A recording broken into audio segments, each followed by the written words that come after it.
Bonjour à tous, Marc-William Mathieu. Nous avons aujourd'hui le plaisir de recevoir Thomas Cazeneuve de Focus Recrutement. Thomas, parle-nous un peu de ton entreprise et de ce que vous faites. Bonjour Mac William, bonjour à tous, merci pour l'invitation. Focus Recrutement est un cabinet de recrutement spécialisé donc en paye, comptabilité juridique et on recrute en fait pour tout type de clients dans toute la France. D'accord, super.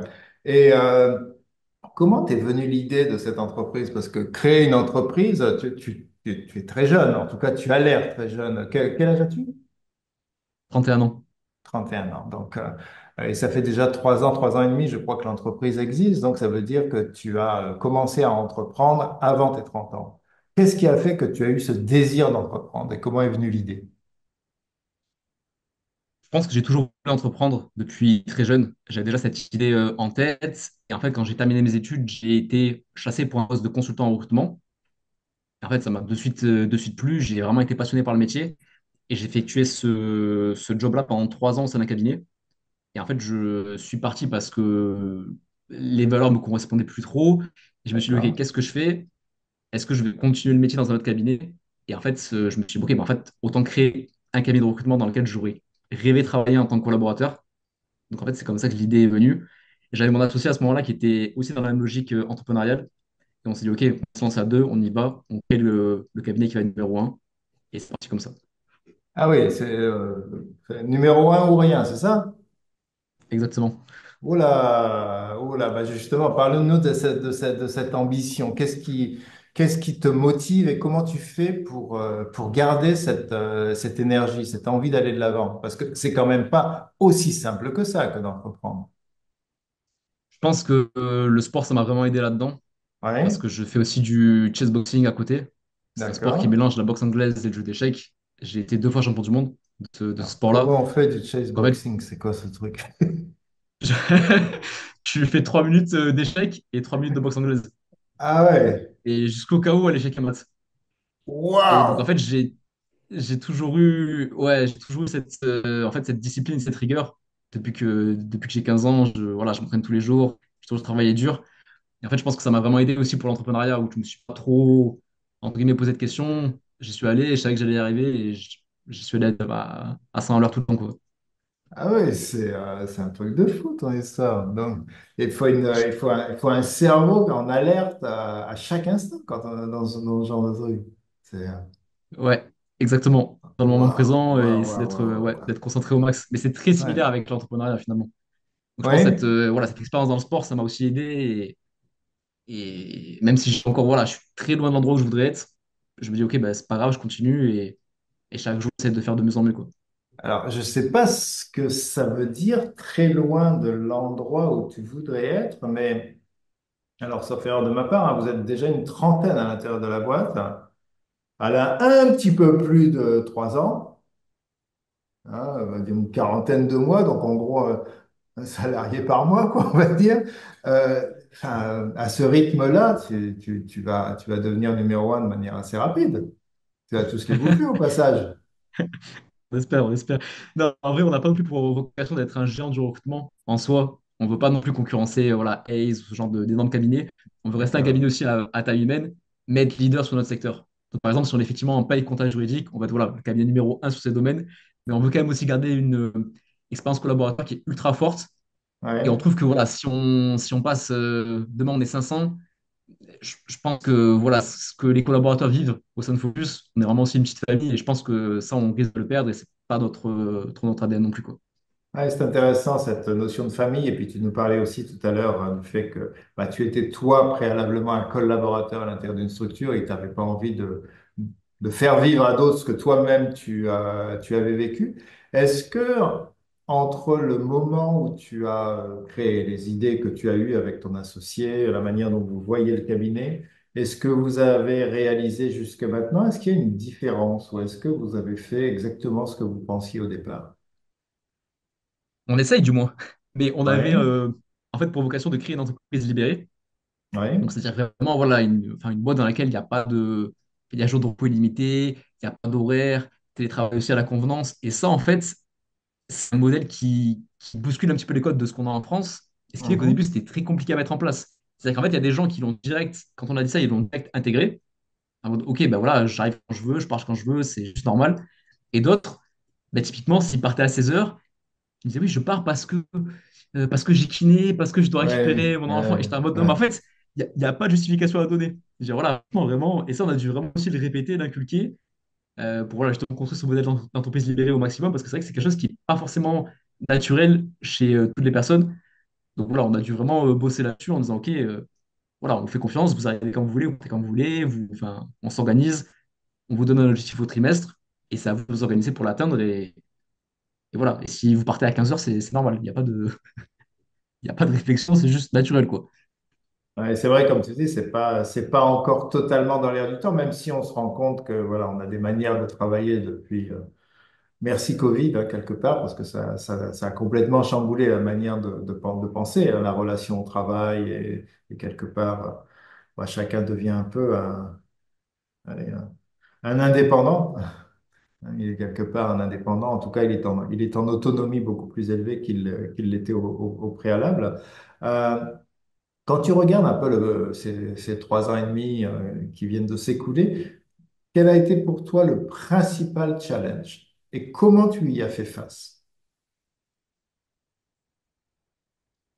Je pense que ça a été le côté management, parce qu'en Ouais, fait, j'avais jamais managé d'équipe, j'avais été ouais, effectivement collaborateur et j'avais ensuite direct, je me suis lancé. Donc en fait, les premiers recrutements que j'ai fait en interne, la première équipe, tout ça, c'est des gens que j'ai managés, mais ça a été ma première expérience en tant que manager. d'accord, Je pense que pour moi, ça a été le principal défi, c'est en fait, réussir à continuer à recruter, construire l'équipe, garder la culture d'entreprise, garder ouais, cet esprit de communication, de confiance. Je pense que ouais, structurer et fédérer l'équipe, ça a été le principal défi, mais je pense que c'est le défi pour la plupart des entrepreneurs en soi. c'est pas certain, c'est différent d'une personne à une autre. Comment toi tu as fait face à ce défi justement? Parce que comme tu dis, c'est ta première expérience en tant que manager. Ta première expérience en tant qu'entrepreneur, bon, il y a beaucoup de choses à apprendre, il y a beaucoup de codes qui sont différents, il y a des attentes qui sont différentes. Comment tu as fait face à ça? Comment tu as grandi à l'intérieur de ce monde? J'ai demandé énormément de retours d'expérience. Oui, Avec tous mes collaborateurs, je dis, OK, qu'est-ce que j'ai bien fait, qu'est-ce que j'ai mal fait? d'accord, Et en fait, ça m'a vraiment aidé à grandir parce que en fait, les collaborateurs me parlent vraiment spontanément. Donc en fait, ils vont me dire, OK, bah là, ce que tu as fait, j'ai pas aimé. Ce que tu as fait là, par contre, c'était bien. Donc en fait, j'ai pu comme ça recueillir beaucoup de témoignages aussi en interne qui m'ont aidé. Et mon associé, par contre, avait beaucoup plus d'expérience aussi dans le management. Donc elle a pu ouais, aussi m'aider, m'accompagner à ce niveau-là. Et donc je pense que ça m'a fait grandir et que je suis plus du tout le même dirigeant que j'étais il y a 3 ans et versus celui que je suis maintenant, quoi. d'accord. Ce que j'entends, c'est tu as accepté d'être vulnérable, ce qui est quelque chose que quelque part, alors tu es beaucoup plus jeune que moi, mais moi, dans ma génération, bon, un homme soit fort. Hein, c'est ça la vision. Tu dois t'en sortir tout seul. Tu dois y arriver. Et ne montre pas tes faiblesses. Et ce que j'entends, c'est au contraire, grandir avec les autres, construire une. Tu disais une équipe, mais tout à l'heure, tu disais aussi une famille. Hein, c'est les termes que tu as utilisés. Construire une famille, ça veut dire être totalement authentique et donc d'accepter de montrer aussi sa vulnérabilité. Est-ce que je l'entends correctement et qu'est-ce que tu pourrais ajouter à ça? Je suis 100% d'accord avec toi. Et c'est Ouais. enfin, quelque chose que justement j'essaie de faire tous les jours. Et je pense qu'il ne faut pas avoir peur de ça. Et au contraire, c'est une force, c'est comme ça qu'on apprend, c'est comme ça qu'on grandit. Mais je te rejoins parce que la boxe anglaise, c'est pareil. La boxe anglaise, c'est un sport d'homme. Il faut être dur, il ne faut pas montrer qu'on a mal, il ne faut pas avoir de préparateur mental, il ne faut pas avoir de psy. Tu vois, ce genre de choses. La santé mentale, Mm. en boxe, c'est un peu en train de changer. Mais tu vois, quand j'ai commencé, c'était vraiment un sujet aussi ultra tabou, tu vois. Ouais. Et je pense que du coup, c'est un peu quelque chose qui nous empêche de grandir et de progresser finalement. Donc, moi, j'essaie justement de casser ça. Et ouais, j'ai pas honte de le dire et ça m'empêche pas de performer sur les sujets, quoi. Ouais, ouais. Justement, le fait d'avoir une entreprise Intéressant. libérée, ça Oui, n'empêche pas de performer. On peut être effectivement à l'écoute de ses collaborateurs, bienveillant, faire des FIFA pendant 3 heures, mais atteindre nos objectifs quand même. C'est pas dissocié, quoi. Est-ce que, alors, ceux qui écoutent la vidéo peuvent se dire, bah oui, bon, il nous raconte un peu des bobards, l'entreprise libérée, ça marche pas, ce truc-là, c'est pas possible à un moment donné. Voilà, qu'est-ce que tu peux nous apprendre sur ça? Parce que c'est intéressant, c'est un regard neuf quelque part. Qu'est-ce que tu peux nous apprendre? La première fois que j'en ai entendu parler d'une entreprise libérée, c'est quand j'étais en école de commerce Ouais, à Kedge. Justement, je me suis dit, ouais, quand je l'ai découvert, ce modèle-là, je savais pas du tout que ça existait. Et je me suis dit, ouais, ok, quand je crée ma boîte, je voudrais une boîte comme ça, c'est sûr. Pour moi, c'était l'avenir, c'était sûr que moi, je rêvais de travailler dans une boîte comme ça. Je me suis dit, ok, quand je crée mon entreprise, ce serait une entreprise libérée et je ferai tout pour que ça marche. Et justement, là, je veux prouver que ben, on peut avoir ça et faire 2 millions de chiffre d'affaires et être rentable. C'est vraiment ça que je veux prouver. Et plus le temps passe, plus je vais tendre là-dedans. Et j'espère justement un petit peu aussi, bah ouais, bousculer les codes du travail, bousculer le monde du recrutement. Voilà, je suis très optimiste et très rêveur. Mais ouais, je veux rester comme ça. Et après, ça demande beaucoup aussi je pense, ouais, de confiance, de dialogue aussi avec son équipe. Et que clairement, il y a ouais, peut-être des métiers qui sont plus faciles et des entreprises où c'est plus facile à mettre en place que d'autres, bien évidemment. Parce que nous, c'est un métier, effectivement, consultant en recrutement. On a un KPI de chiffre d'affaires au trimestre. C'est très facile à mesurer. En fait, c'est vrai que voilà, je pense quand même qu'il y a des secteurs et des entreprises qui sont où c'est plus favorable et plus facile de le mettre en place. Et pour nous, typiquement, une entreprise de service dans le recrutement, ça s'y prête parfaitement. Donc, ouais, je veux vraiment ouais. continuer dans cette direction-là et prouver qu'on peut y arriver, quoi. Super. Il y a trois choses sur lesquelles je vais rebondir. Donc, tu disais, un, tu as une associée qui, quelque part, a plus d'expérience dans le management que toi, tu en avais. Deux, j'entends fonctionner quand même plutôt à 360 avec les collaborateurs à l'intérieur de l'équipe, c'est-à-dire qu'ils peuvent te dire assez facilement ce qu'ils pensent à chaque instant, de sorte à ce que toi, tu puisses évoluer. Et puis, tu viens du monde des écoles de commerce, donc ça veut dire généralement aussi des réseaux, des anciennes personnes avec qui tu as fait des cours et vous restez en relation. Est-ce que dans le cadre de ton parcours, tu as été mentoré par des entrepreneurs un peu plus aguerris ou est-ce que tu as été coaché? Est-ce que tu participes à des groupes voilà, où les gens se rencontrent régulièrement, apprennent à se connaître et s'entraident les uns des autres, ou est-ce que tu fonctionnes plutôt avec ton associé et tes collaborateurs uniquement? Alors, je trouve que le coaching, c'est primordial. J'ai des coachs pour vraiment tous les sujets. Échecs, boxe, préparateur mental, préparateur physique. J'ai même eu le prof de japonais. Enfin, tu vois, vraiment, je trouve que c'est. Ah ouais, Voilà, t'en as si je partout. pouvais, voilà, si je pouvais, vraiment, j'aurais des coachs pour tous les sujets. J'en suis pas encore là, mais j'espère que ça viendra. Et après, c'est vrai que quand j'ai commencé, c'était plutôt en vrai. Enfin, j'ai pas trop d'entrepreneurs autour de moi. Ouais, Donc, c'est vrai que ouais, c'était plutôt OK, les collaborateurs internes qui m'ont aidé, plus mon associé. Et en fait, je pense qu'on d'accord, a grandi ensemble. Et là, c'est tout récent où ben, justement, par exemple, j'ai rejoint la NDRH. Mon associé a rejoint le CJD aussi. Donc, en d'accord. fait, on commence un petit peu justement à s'entourer Profiter. et pouvoir Mhm. continuer justement à évoluer. Je pense que D'accord. c'est ultra important. Et c'est quelque chose justement que j'ai pas particulièrement fait sur la partie business, alors que je le fais pour tous les autres aspects. Donc je me dis, Donc ok, c'est en fait, déjà j'aimerais bien bien. justement un coach business. Parce que non, mais c'est C'est vrai, déjà je me dis bien. au final, C'est voilà, déjà je bien. voudrais Allez, absolument un coach m'en business m'envoie aussi. un autre. Voilà, totalement. Quand tu Non, regardes mais ouais, l'avenir, alors, alors tout à l'heure, quand on échangeait un peu avant la vidéo, tu me disais en fait qu'au-delà du fait que voilà, tu avais envie de proposer à des collaborateurs, des consultants en recrutement, l'environnement où ils pourraient vraiment s'épanouir, tu me disais aussi, à quelque part, entreprendre, ça veut dire aussi le faire pour les gens qui sont autour de soi, pour pouvoir aider les uns et les autres, pour pouvoir participer au monde qui nous entoure, pour pouvoir donner, pour... Donc, il y avait comme un côté un peu généreux, même si sur le ton de la plaisanterie, on s'est dit, bah allez, on entreprend aussi pour devenir riche, hein, mais quelque part, voilà, ça veut dire aussi devenir libre de ses actes. Euh, Quels sont les éléments qui te motivent vraiment à aller de l'avant? Et puis, quel, quel est le principal challenge que tu vois devant toi? Et tu te dis, je ne sais pas encore vraiment comment je vais le résoudre, mais tu commences déjà à avoir quelques petites pistes. Quel est le principal challenge? Parce que 30 salariés, c'est beaucoup, hein, déjà. Donc, parle-nous un peu de ça. là actuellement, je dirais que c'est la trésorerie, tout simplement. Ouais, parce que c'est une année Ouais. 2024 qui est ultra tendue pour les cabinets de recrutement, et je pense que ça l'est aussi pour tous les secteurs, pas également au niveau du recrutement. Mais c'est vrai que Mhm. voilà, nous, on a eu une croissance qui est forte, donc on a un flux tendu, on continue à recruter.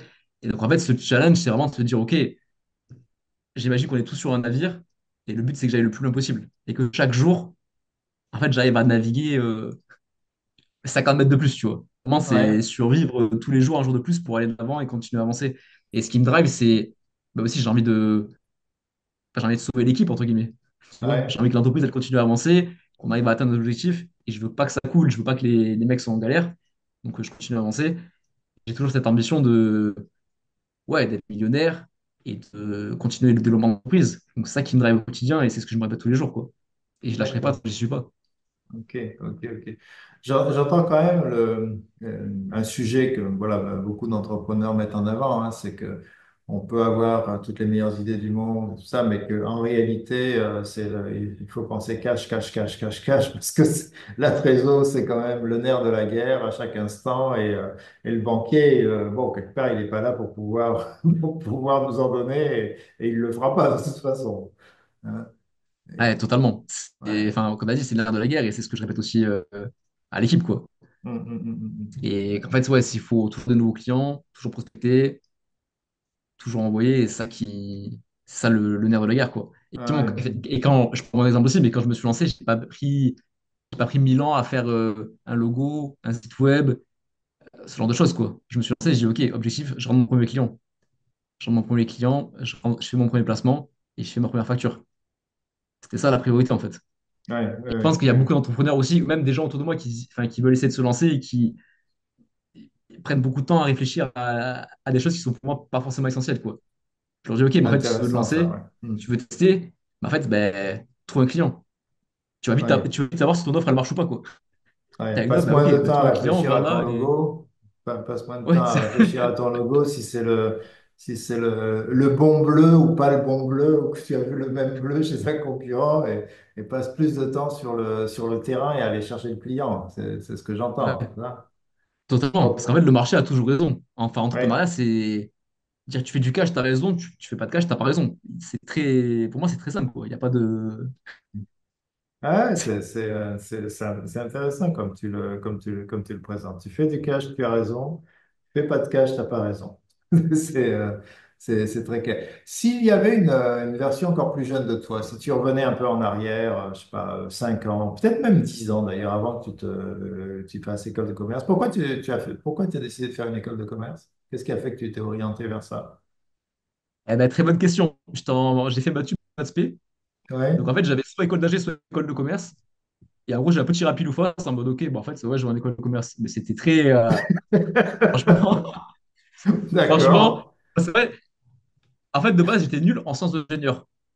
Tu vois, en Ouais. SI. Et dans ma tête, quand tu as 18 ans, c'est OK. En fait, sciences de l'ingénieur, c'est école d'ingénieur. Et vu que je suis pas bon là-dedans, même si j'étais très bon en maths et très bon en physique, je me suis dit, OK, du coup, je suis pas fait pour être ingénieur. Peut-être c'est pas la folie, je vais aller en école de commerce. En gros, c'est comme ça, tu vois. Genre les raccourcis. Et ce que je me dirais, c'est plutôt bah, se lancer direct, en fait. Je dis pas que l'école, ça m'a rien appris, tu vois. Mais je me dis, en fait, si j'avais entrepris direct à 20 ans, ben, je pense en fait que 5, enfin, même 3 ans du coup d'école versus 3 ans d'entrepreneuriat, je pense que les 3 ans d'entrepreneuriat m'auraient beaucoup plus appris, tu vois. Ah ouais? Ah, c'est Tu vois, intéressant. ouais. Je pense que plus tôt tu te lances, en fait, plus tôt tu apprends et vite tu progresses, tu vois. Alors, je vais te poser, alors, je n'avais pas prévu de te la poser, mais je te la pose quand même. Euh, Tu penses que l'entrepreneuriat, c'est fait pour tout le monde?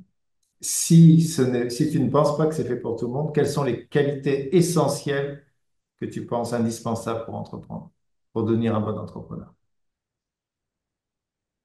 Je pense qu'effectivement, c'est pas fait pour tout le monde. Et je dirais que les qualités principales, en numéro un, c'est la détermination. Ouais. Il faut être déterminé pour entreprendre, clairement. Donc, Je pense qu'il faut être focus, hein, optimiste. c'est ça, focus? Focus. Et exactement, focus. Bien évidemment, pas de Focus. secret. Mais je pense, ouais, détermination, je pense de l'optimisme, en vrai. Ouais, Parce que, ouais, on navigue souvent dans l'incertitude, en fait. ouais, Souvent, on peut pas tout contrôler. Donc, en fait, si on n'a pas cette capacité un peu à être optimiste et savoir let go, on peut vite se laisser manger par le stress et craquer, quoi. D'accord. Ok. Et si je devais t'en donner une dernière, Ouais. hmm, je dirais peut-être l'intelligence émotionnelle, si je peux dire ça comme ça. Ouais.